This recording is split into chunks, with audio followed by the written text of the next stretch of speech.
அனைவருக்கும் வணக்கம். நம்மளோட ஸ்ரீபக்தி சேனலில் இன்றைக்கி பெங்களூரில் இருக்கக்கூடிய ரொம்ப அதிசிறப்பு வாய்ந்த கோவிலான ஸ்ரீ காவி கங்காதரேஸ்வரர் திருக்கோயில் தான் பார்க்க போகிறோம். இந்த கோவில் ரொம்ப பழமையான ஒரு குகை கோவில். நம்ம கோவில் முன்னாடி தான் பார்த்துட்ருக்கோம். கோவில் வாசல்லே காவி கங்காதேஸ்வரர் அப்படின்னு சொல்லிட்டு கன்னடத்தில் எழுதியிருக்காங்க. ரொம்ப சிறப்பு வாய்ந்த கோயில் தான் இன்றைக்கி நம்ம தரிசிக்க போகிறோம். நம்ம கோயிலில் இருக்கக்கூடிய பெரிய கொடிமரத்தை தான் பார்த்துட்ருக்கோம்.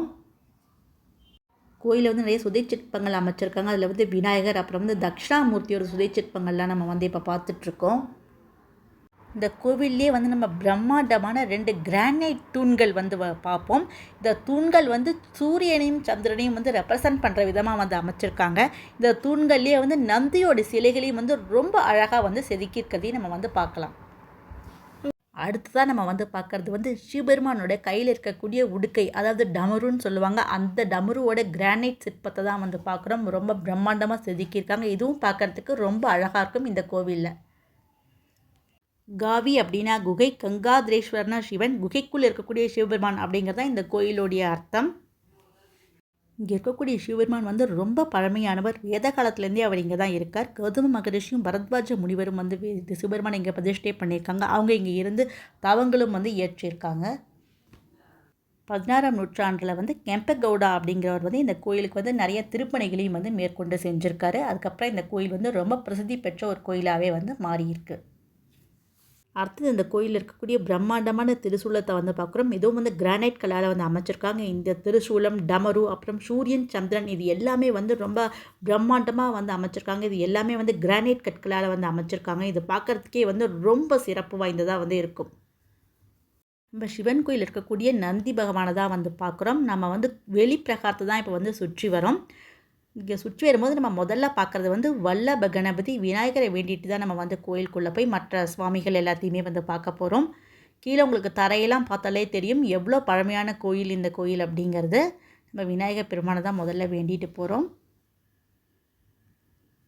இந்த கோவிலே ஒரு குகை கோயில் அப்படிங்கிறதுனால இந்த குகை கோயிலில் சுற்றி வர இடத்துலலாம் நிறைய தெய்வங்கள்லாம் இருக்காங்க. அவங்கள நம்ம ஃபோட்டோ எடுக்க முடியாது. ஆனால் என்னென்ன சுவாமிகள் இருக்காங்க அப்படிங்கிறத நான் உங்களுக்கு சொல்கிறேன். இங்கே பிரம்மாண்டமான அழகான விமானங்களை பார்க்குறோம். இது ரொம்ப பிரசித்தி பெற்ற விமானங்கள் இந்த கோவிலில்.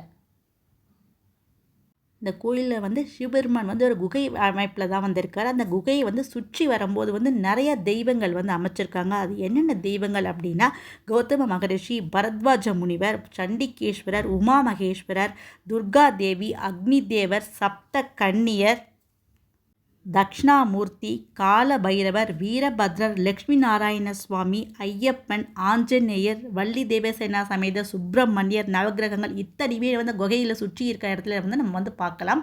இப்போ நவகிரக சன்னதியை நம்ம பார்த்துட்ருக்கோம்.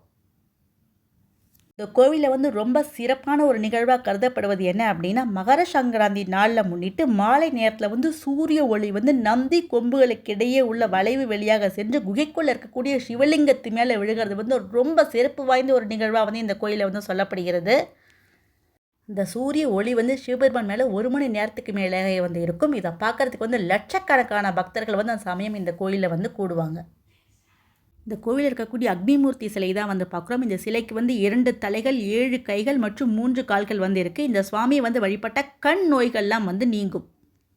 இந்த கோவிலின் ஒரு சிறப்பு வாய்ந்த விஷயம் என்ன அப்படின்னா இந்த கோவிலிருந்தே காசிக்கு போகிறதுக்கு கூடிய சுரங்கப்பாதையும், கர்நாடகாவில் இருக்கக்கூடிய சிவகங்கா அப்படிங்கிற சிவன் கோயிலுக்கு போகிற சுரங்கப்பாதையும் அமைச்சிருக்காங்க.